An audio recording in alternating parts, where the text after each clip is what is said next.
एक गलती, तीन जिंदगियां बरसात की हल्की हल्की फुहारें पड़ रही थीं।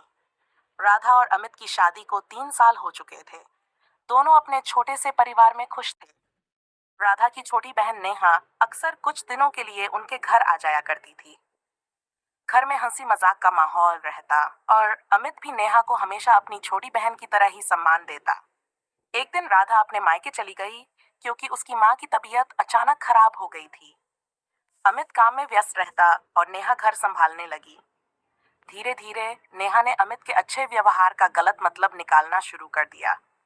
उसे लगा कि अमित की हर मुस्कान, हर तारीफ सिर्फ उसी के लिए है, जबकि सच यह था कि अमित सिर्फ घर का माहौल सामान्य रखना चाहता था। एक शाम नेहा ने जानबूझकर अमित से कहा, जीजाजी, अगर आपकी शादी दीदी से नहीं हुई होती तो क्या आप मुझसे शादी करते? अमित ने चौंक कर उसकी ओर देखा और गंभीर आवाज में बोला, नेहा, कुछ रिश्ते इतने पवित्र होते हैं कि उनके बारे में ऐसा सोचना भी गलत है। तुम मेरी साली नहीं, मेरी छोटी बहन जैसी हो। लेकिन नेहा अपनी जिद में अंधी हो चुकी थी।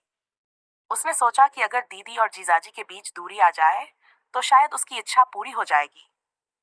राधा के लौटने के बाद नेहा छोटी छोटी झूठी बातें बताने लगी। दीदी, आपके जाने के बाद जीजाजी देर रात तक फोन पर किसी से बात करते थे। कभी कहती, उन्होंने मेरी बहुत तारीफ की थी। धीरे धीरे राधा के मन में शक पैदा होने लगा। घर का माहौल बदल गया।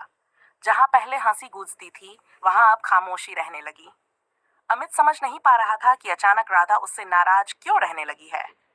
एक दिन अमित ने साफ कहा, अगर मुझसे कोई गलती हुई है तो बता दो, लेकिन बिना वजह दूरी मत बनाओ। राधा रो पड़ी और उसने नेहा की सारी बातें बता दी। अमित तुरंत समझ गया कि मामला क्या है। उसने उसी समय तीनों को बैठाया और घर में लगे सीसीटीवी कैमरे की रिकॉर्डिंग दिखाई। रिकॉर्डिंग में साफ दिख रहा था कि अमित हमेशा मर्यादा में रहा और नेहा ही बार बार सीमा लांघने की कोशिश कर रही थी। सच सामने आते ही नेहा के पैरों तले जमीन खिसक गई। उसे अपनी गलती का एहसास हुआ। वह फूट फूट कर रोने लगी। दीदी, मुझे माफ कर दो। मैंने आपकी खुशी छीनने की कोशिश की। राधा की आंखों में आंसू थे। उसने कहा, नेहा, गलती इंसान से होती है, लेकिन किसी अपने का विश्वास तोड़ना सबसे बड़ी गलती होती है।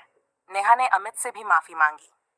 अमित ने शांत स्वर में कहा, मैं तुम्हें माफ करता हूँ, लेकिन याद रखना, किसी का घर तोड़कर कभी अपना घर नहीं बसाया जा सकता।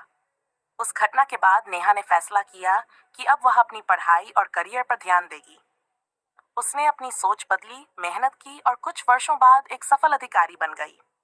जब उसकी शादी हुई तो विदाई के समय उसने अपनी बहन का हाथ पकड़कर कहा, आज समझ आया कि रिश्ते पाने से नहीं, निभाने से बड़े बनते हैं।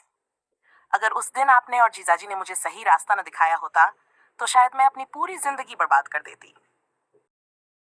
राधा मुस्कुराई और उसे गले लगा लिया।